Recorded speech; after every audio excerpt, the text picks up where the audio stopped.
Hello and welcome. This is the Insurance Pro Blog Podcast. This is episode 422. I am Brandon Roberts. And I am Brantley Whitley. And you are listening to the internet's favorite podcast about life insurance. And other things. Yeah. I bet we don't even talk about life insurance today. We don't. Well, we might mention Well, don't say that. We should. We will. We promise. Stay tuned. Don't leave us. At the end. And you could use life insurance too. So there you go. So what's on store today? Today or we in store. asked. Did I say on store? I don't think that's how the phrase goes. But anyway.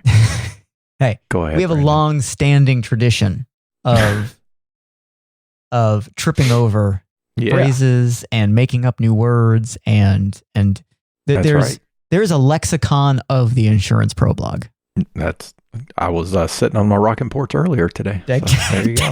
Decades from now, the historians will have it all cataloged. They coined the phrase Bondex way back when. No, my favorite people have no idea what we're talking about. But my absolute favorite is which bubble would you bubble? That's right. Not to be topped by dollar coins. Anyway. I got $2 coins as change this weekend. I just... Good for you. Yeah. It brought a smile and a fond memory. In honor of Lady Doula. All right. So what are we talking about today? We asked the question, do Americans believe that stocks are the best investment for retirement? We sought out to gauge the opinion of average everyday Americans and how they view investing in the stock market as their primary mechanism to build their retirement portfolio. And the data, the answer is not what you'd expect. And lots of source data. Yeah. Oh, yeah. Tons of data. Turns out there's lots of people who are interested in researching this. Yeah. So it's not our opinion. Nope. Now we have some opinions, but we can set those aside and just talk about the data. So several different sources we're pulling from here, but we'll start with a bank rate survey that was done not long ago at all. I think end of 2024. Yep. And this was updated from something they had done a few years prior. And it looks at where Americans report their preference for savings in a number of different ways. But the key one here is what we would call long-term savings. So generally 10 years or more time horizon. Mm-hmm. So when asked that question, the stock market is the number one answer. Right. However, it is by no means where the majority of Americans say they want to save for the long term. Right. So 27% of respondents, so basically just above a quarter, yeah, said the stock market is the place they go to when it comes to long-term savings. Right. Next to that, 24% real estate. And then mind-blowingly next to that, 21% cash. Cash. Mm-hmm. Cash. Hmm. So you take those top three results, that's 72% of the pool is stocks, real estate, cash.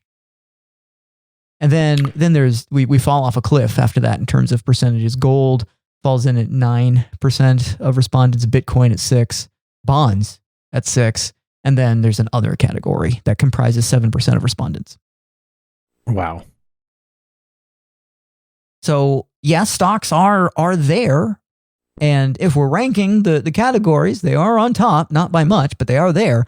But it is certainly not the runaway. It's not the default that I would argue the investment industry suggests it is. Yep. And I would say, just based on some other stats that we pulled, a good portion of the people who say, that stocks are their retirement savings vehicle of choice are doing so through a 401k. So it's compulsory, basically. Yeah. Because they got no other choice. Defaulted into that reality. Yeah. Now, just putting two things together there. Yeah. Exploring a little deeper in the data, because the question was asked, if you don't like the stock market, why don't you like the stock market? And the top three answers, too much volatility, intimidated by the stock market, and the belief that it's all a rigged system for people that aren't them. Sounds about right. No. So a majority of people don't want to do it because they have misgivings about what the stock market would do. Yep. Too much volatility, intimidation, and they believe that it's rigged for somebody else's favor. Mm-hmm. The other responses from there really, one of them could be easily explained as they're just not they're not a qualified candidate for the stock market. Like I'm trying to preserve wealth. I'm not really trying to grow it. Right. That would be a completely understandable. Sure. Explanation. But these top three are very attitudinal. Right. The top three are things we've heard a lot. Mm-hmm. Or at least I have. In various forms. In fact, volatility being the one you hear the most about. Yeah. In fact, the I'm just trying to preserve wealth. That's only 13% of the respondents. Everything else is because they're just non-believers in the stock market. Right. And I can't say for sure because this reporting doesn't necessarily validate this, but I'm inferring here that we're talking about the 73% of respondents who said they wanted something else for a long-term savings plan. That's who is in this category of people saying, "Oh, too much volatility. I'm intimidated by it." Stuff like that. Right. And only 13% of them are saying, "Yeah, you know what? It's none of that stuff. I'm not negative on it. I just don't need it because I'm trying to preserve what I got, not grow it." Right. So to me, the inference here is there's a large amount of negative sentiment about it. Yes.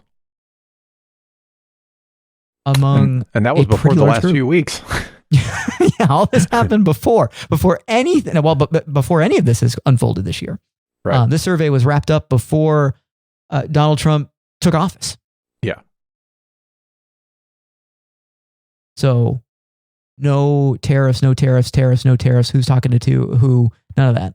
Right. And it's I don't know if you would find it as interesting as I do because I have so much selection bias because of the world we live in on the day to day and with our career. That's what I mean. We don't really know. I mean, we do know some people who don't invest in any, I would just say in the market or in anything that has any kind of volatility. Mm-hmm. Meaning there's some principal risk. We know a handful, but not many. So it's always shocking to see numbers like that and realize, no, there's actually a lot of people who have no interest in it for one reason or another. Yeah. Now I guess my big question to you is, because I know what the industry thinks, but I'm not asking the industry. I'm asking someone who has been around for a while. So you think my opinion is better than the industry's? Why, thank you, sir. If that's what you want to think, we'll go with that. Does it matter? Does it matter that people are of the opinion that they're of? Yeah. Does it matter that because I guess I'll set this up for you and then you can knock it out of the park. The financial services industry would lead everyone to believe, if they had it their way, that you must have money in the market, whether that's stocks, bonds, whatever. You must own assets whose value is not guaranteed, because that's the only way you're ever going to outpace inflation and growing your wealth. I'm sort of summarizing, putting this all into a neat little box. Yep. At least, for the 24 years and 11 months or something that I've been in the business, that's been the prevailing message. Yep. You've not been around quite as long, but I'm pretty sure you've heard the same things. Yep. Is it as dire of a requirement as the industry makes people believe? And I want to add another preface to the preface. We're not saying you have to or you don't have to. We've always been of the opinion that you should save and or invest your money, your retirement money, whatever, in whatever manner makes you feel the most comfortable. We don't have an opinion about whether one is right or wrong. There's a right solution for you. Mm-hmm. That may be the wrong solution for someone else. Mm-hmm. But is it a dire situation? No. In fact, at this point in my life, elaborate. I could fill probably the conference room at the Holiday Inn with people who didn't. The big one or one of the little ones? Well, that's why I said the conference room at the Holiday Inn and not the conference center, not the ballroom. Who didn't? They didn't invest in stocks, and they did just fine. They lived perfectly happy lives. They had the financial resources to do things that they wanted to do. Yep. We wouldn't necessarily call them rich. That's not how they would think of themselves, and I don't think they would fit the traditional definition either. But life was fine. Yep. For them, and there was no great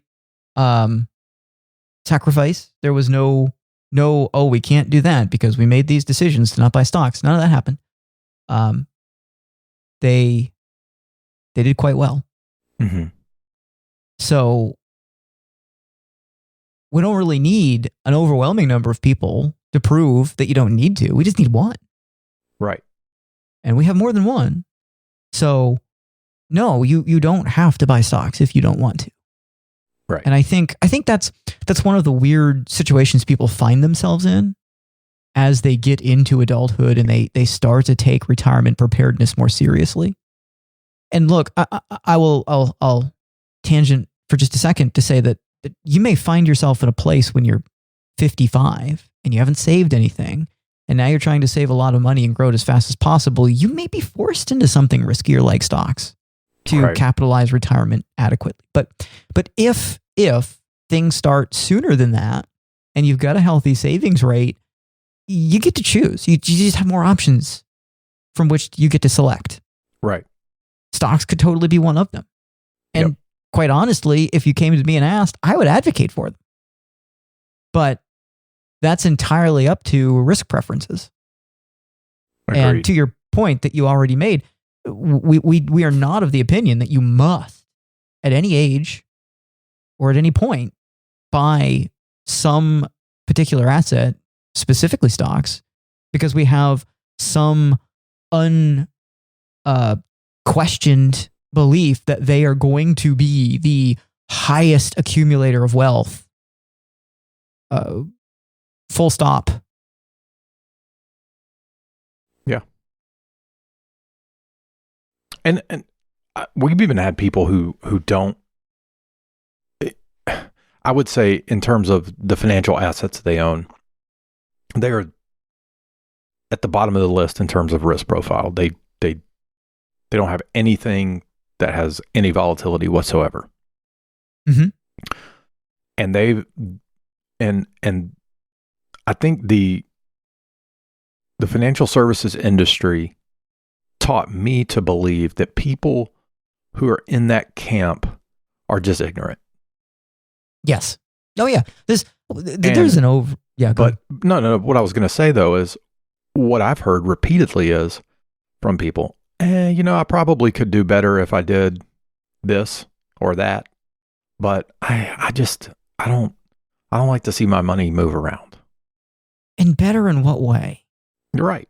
Because I've always held the opinion that the account balance is insignificant.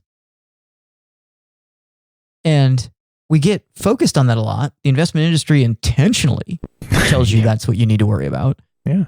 They make more money if your account balance goes up. So exactly. But to me, like, I'm not worried about how much my net worth is. Right. I'm worried about how much income I can produce with all of the efforts that I put into earning income. Well, to making income. I shouldn't say earning income necessarily. And I consistently. I mean, personally practice this every day to look at, all right, this is the amount of money that I make from earned efforts. This is the amount of money that I make from passive, I guess, efforts. Unearned. Yeah. Yeah. There we go. That's the right word. See, we're good with words here. And that is the important thing to me. Like, I don't care what the rate of return on my portfolio is. Right. Each and every single year. I care about how much income it produces. And I'm in my late 30s. So one might look at that and go, well, that's dumb. You should be accumulating. No. I am worried about this thing being an income producer now and in the future. Right. Because look, if passive income is in a place where it's what I need to live off, there's certain financial philosophies out there that have to do with hot things that would tell you, well, that's when you're retired. I don't care about that.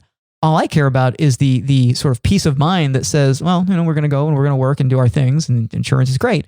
But like, if things don't come together the way I hope they always do with that, in the sense that we just don't have as many prospects and we don't sell as many cases because, that fluctuates, then I've got assets over here that are capable of taking care of all of my typical expenses. Yep.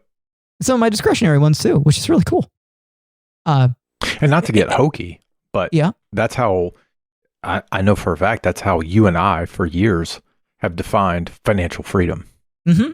That's a buzz phrase I know that lots of people use, but it simply, I think for us, it just means when your unearned income is greater than your earned income, yep, you're free. That doesn't mean you stop working necessarily. Nope. No, it does not. But it means you don't have to. Yeah. which makes work feel a whole lot different. Precisely. And, first I want to say that some people may listen to me say that and go, well, I go to a job and I have to work, and yeah, okay, but you could get fired or laid off or whatever the thing is. Right. And if you have unearned income, that is at least a safety net against that, yep, then the horror that befalls you if the boss calls you into the office goes away. Yep.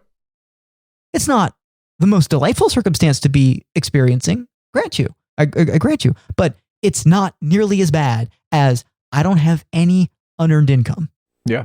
Everything is comprised in the stock market in my 401k, let's say.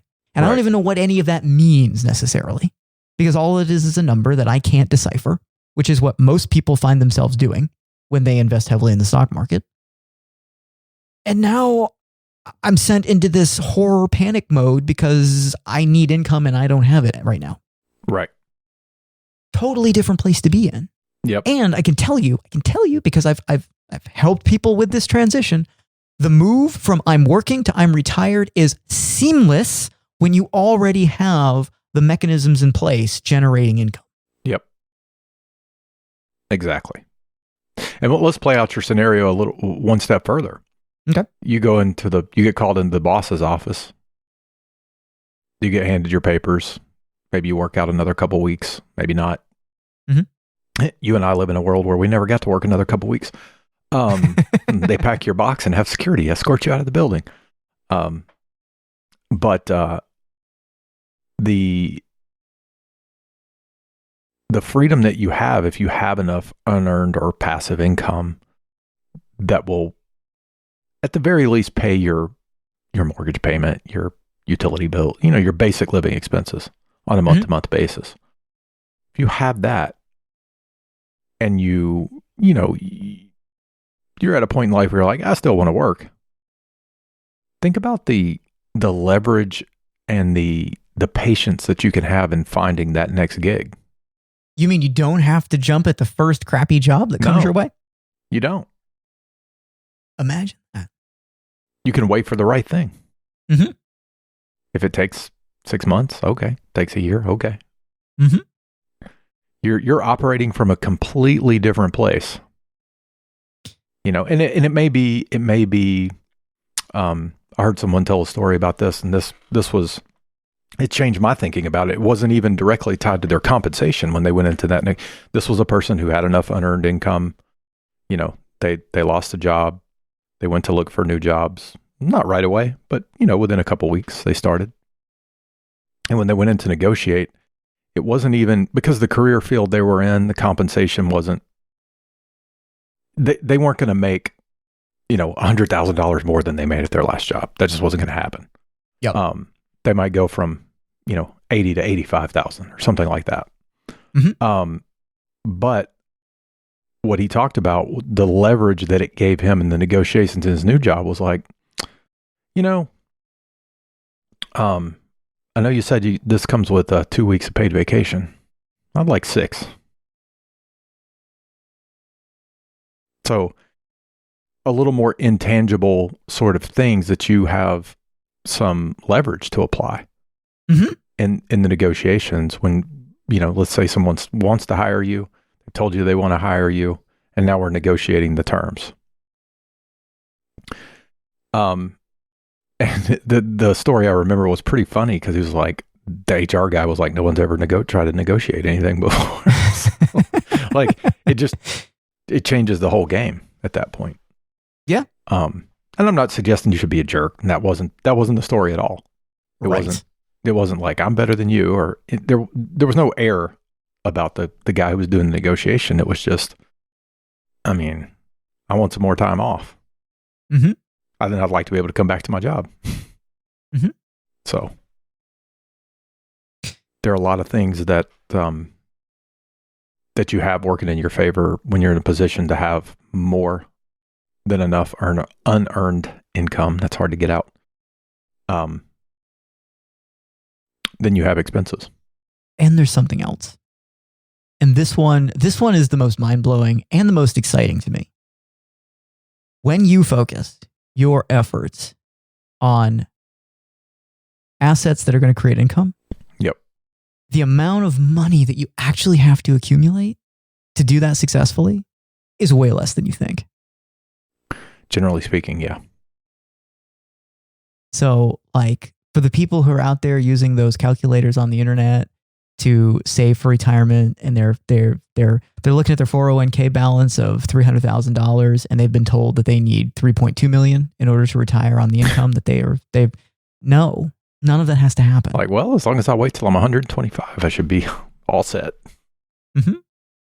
You can get to a point where you can generate the income with far less accumulated. But going back to a point you made earlier, because I think it fits nicely here, the earlier you start that in your career trajectory, the better off you're going to be. Yep. Yeah, because and that's not compounding, to say things like 401ks are bad. I'm not going to get into that debate.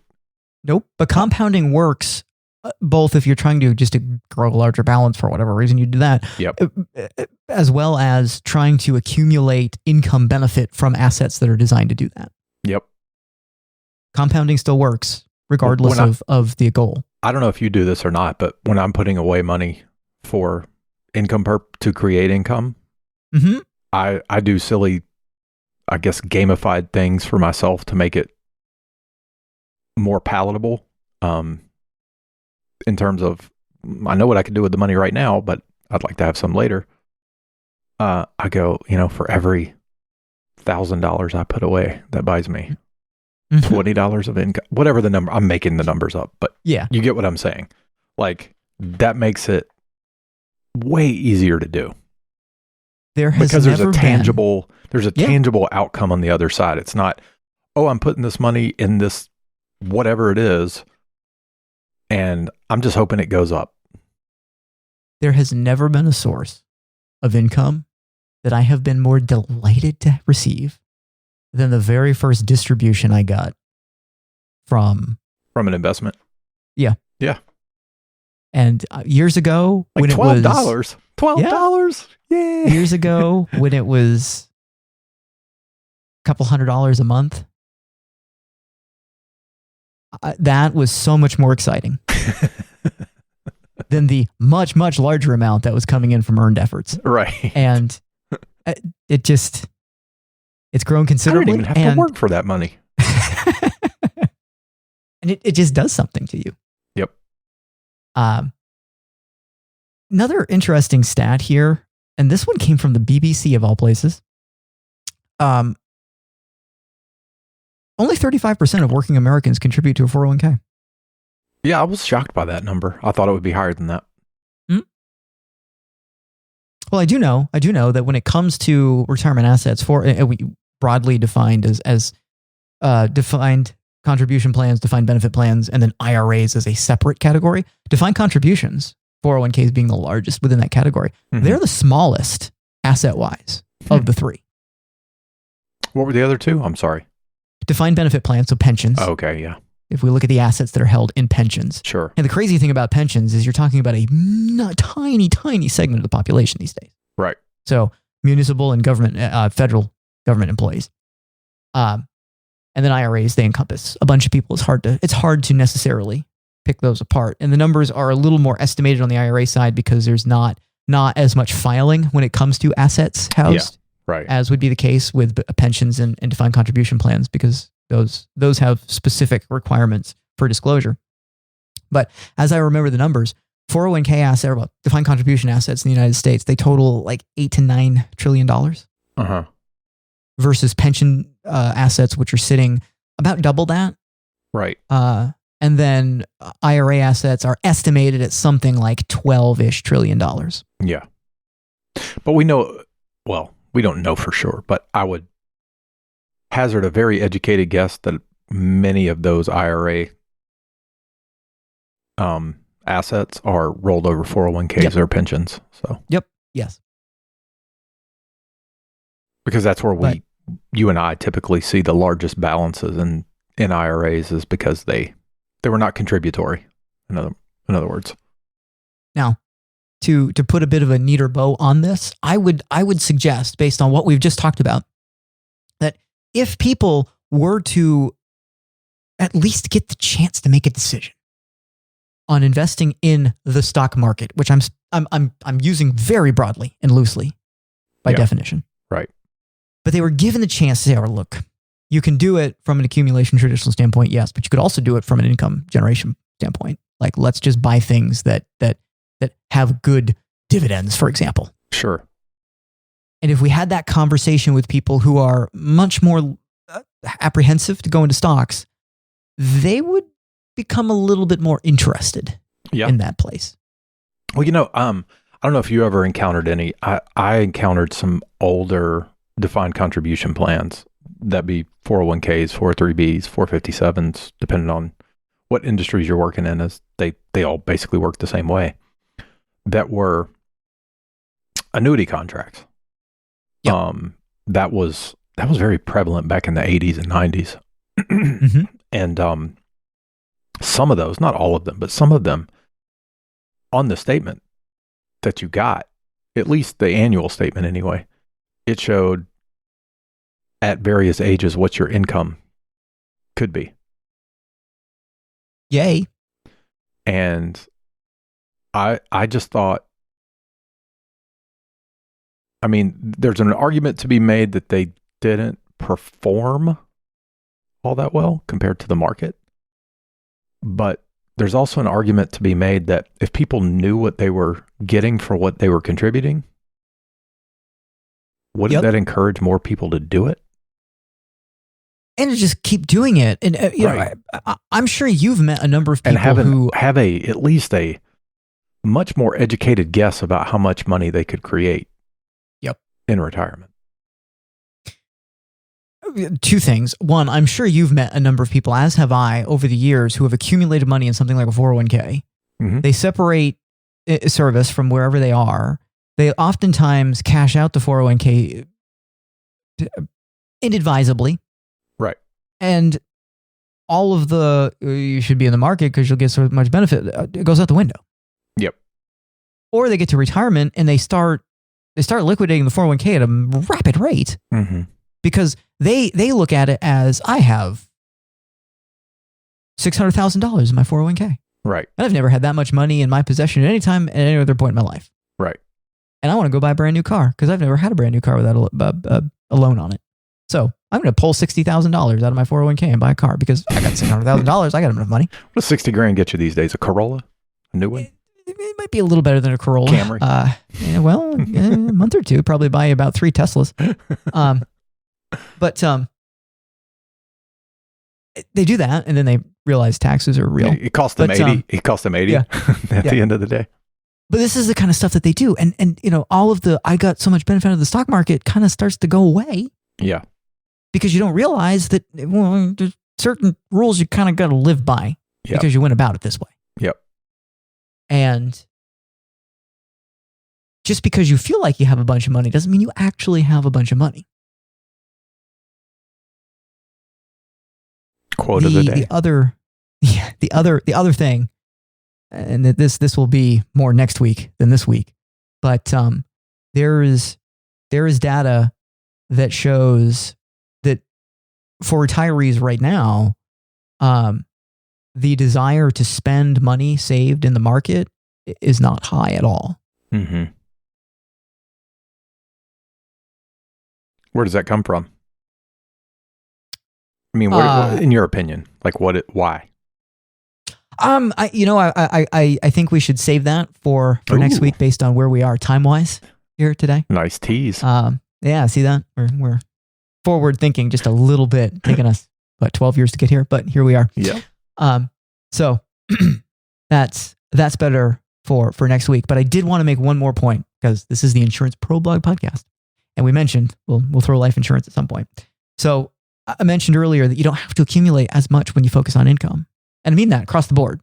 But for life insurance specifically, because we've had this conversation a number of times with people, they'll ask us things like, "Well, if I put X amount of dollars into whole life insurance for 20 years, how much money I'm going to have, and would that compare if I went and invested in the stock market?" Always tell them, horrible way to approach this. Yeah. Because the stock market's going to come out, and then we're not going to be able to say life insurance. We don't like that. Just kidding. What I mean is, if we compare this from what we expect to be able to do with the money we invested in the market versus what we'd be able to do with the money that's accumulated in the life insurance policy, they start to draw a whole lot closer to one another in terms of the actual benefit you would draw out of it. Well, we don't even need to run the numbers to tell you you're going to have more money in the hypothetically in the market. Yeah. Don't need to do that. Whole life insurance, absolute best case scenario, maybe something a little north of 5% compounded year over year. And that's absolute best case scenario. Probably don't want to shoot that high if we're going to model it. Yep. Stock market, 8-ish% is a realistic number year over year. Right. So we don't need to do any fancy calculations. If I tell you 8% versus, let's say, 4.75%, we know which one's going to be higher. Right. But there are some unique features to each one. And if we start looking at them from their ability to generate income for you to go out and go buy things in retirement or just pay for the things that are necessities in retirement, you're going to find life insurance, despite its lower accumulated cash value, is going to look mighty attractive income-wise against the stock market return and what you'd likely be able to use from that to generate income. Right. So again, it's about what we get out per dollar put in. Right. And life insurance and other assets that are focused on income are really good at doing that. Whereas an investment in the SPY, not as great. It depends on when you look at it. Mm-hmm. All right. That's good enough for today. Okay. So I am Brandon Roberts. And I am Brantley Whitley. Join us next week for a discussion on why people aren't so keen about spending their saved stock market money.